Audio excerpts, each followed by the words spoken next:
Assalamualaikum warahmatullahi wabarakatuh. Saya akan menjelaskan analisis diskriminan dari materi praktikum analisis data 2. Analisis diskriminan merupakan teknik klasifikasi objek. Analisis ini untuk memperoleh fungsi diskriminan, yang mana fungsi diskriminan yaitu kombinasi linear dari variabel yang mampu membedakan objek yang sesuai ke dalam kelompoknya. Fungsi dari analisis ini juga untuk memprediksi kelompok dari suatu objek baru. Sehingga ketika ada objek baru, kita bisa mengklasifikasikan termasuk kepada kelompok mana.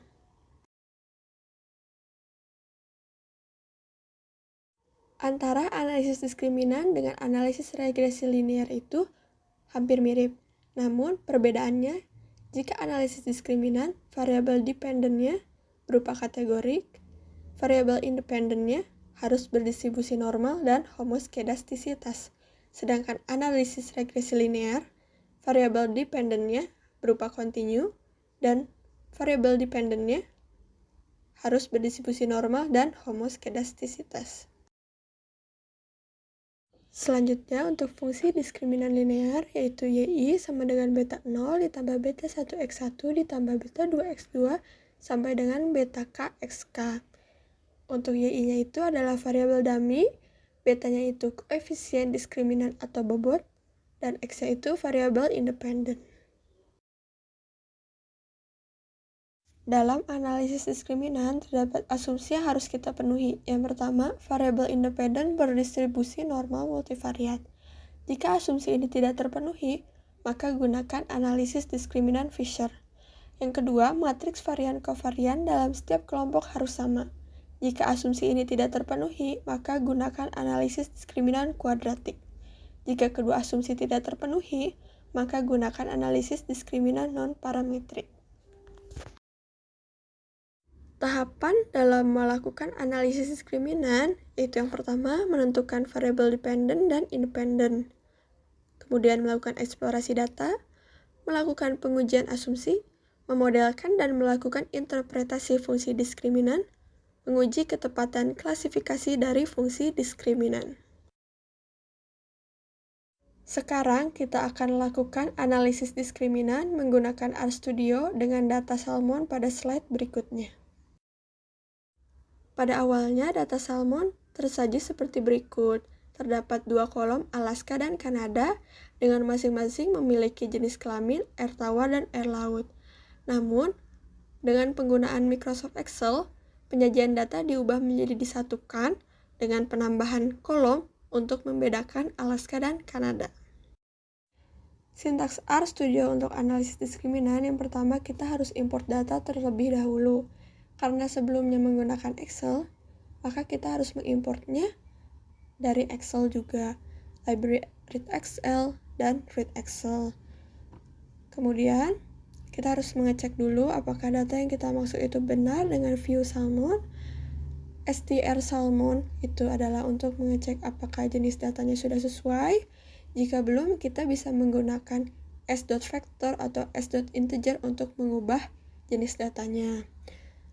Setelah kita ubah dengan sesuai, kita bisa sesuaikan dengan nama kolom pada data sebelumnya. Karena data sebelumnya Salmon, maka kita harus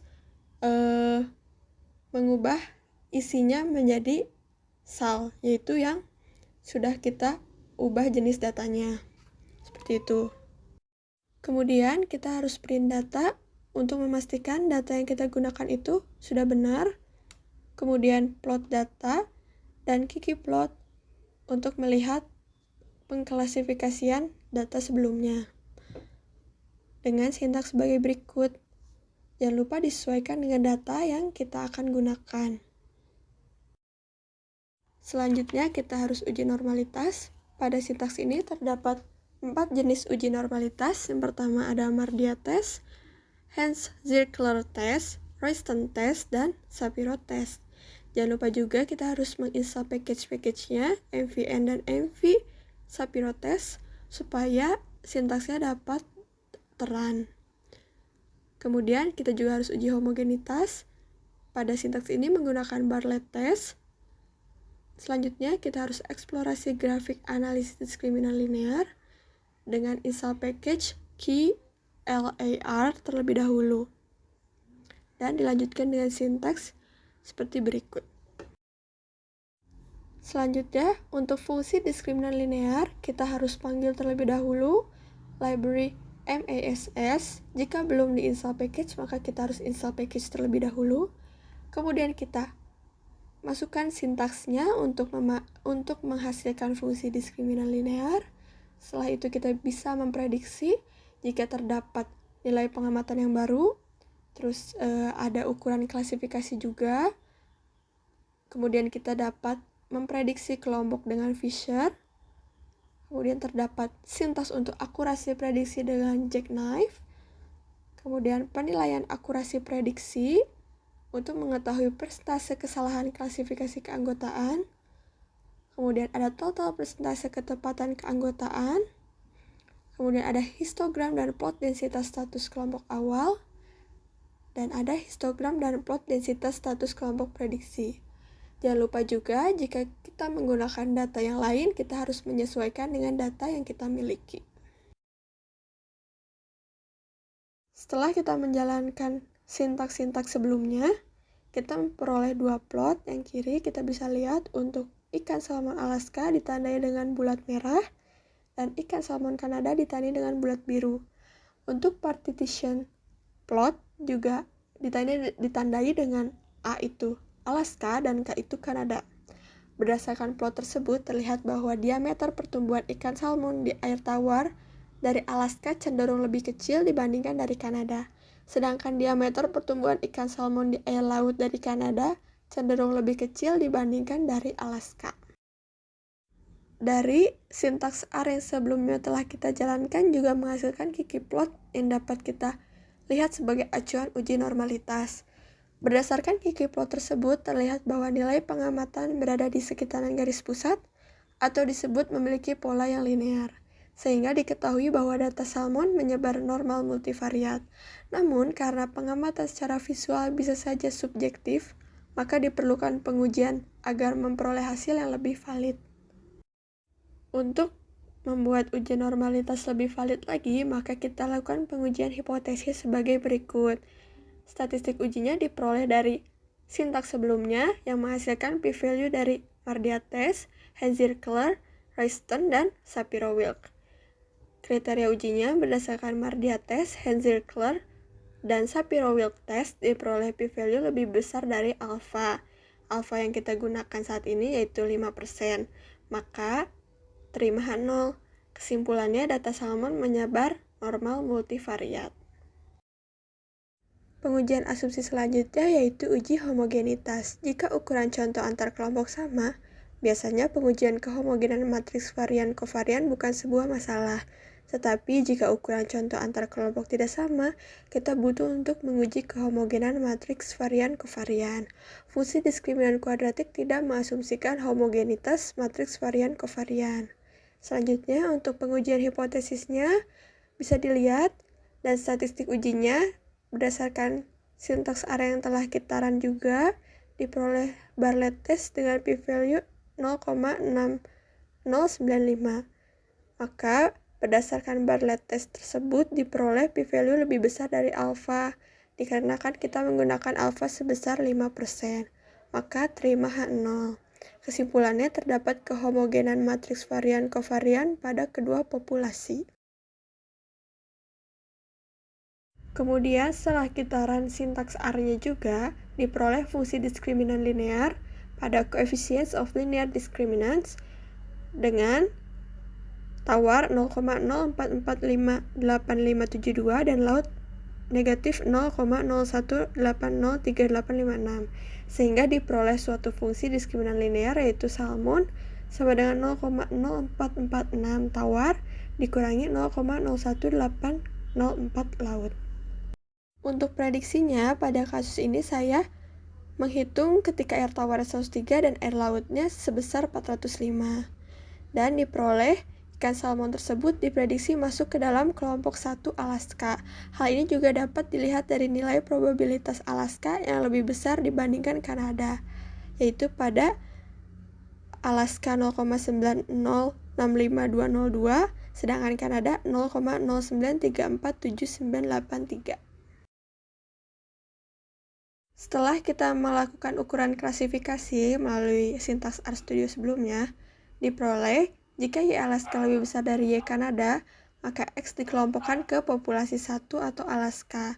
Sedangkan jika Y Alaska kurang dari Y Kanada, maka X dikelompokkan ke populasi 2 atau Kanada.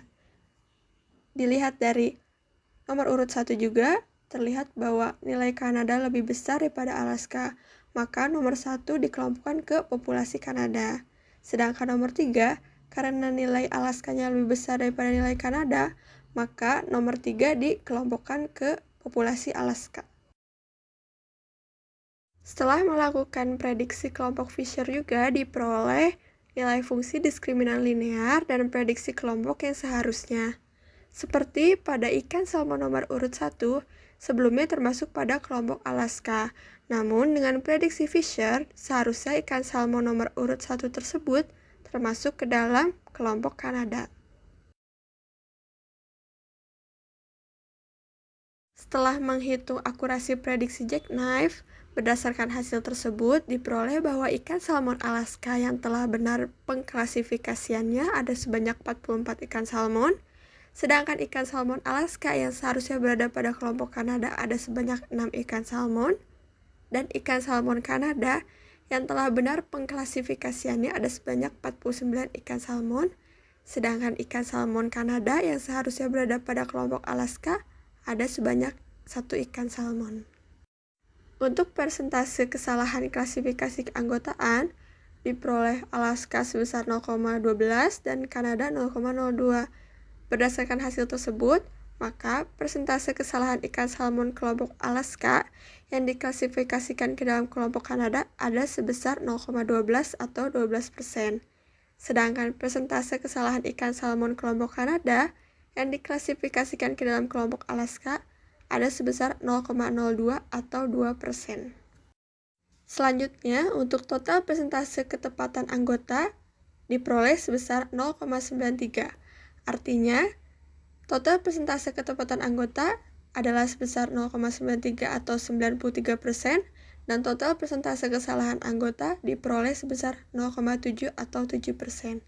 Artinya, hanya ada sekitar 7 dari 100 ekor ikan salmon Alaska yang diklasifikasikan sebagai ikan salmon Kanada atau ikan salmon Kanada yang diklasifikasikan sebagai ikan salmon Alaska.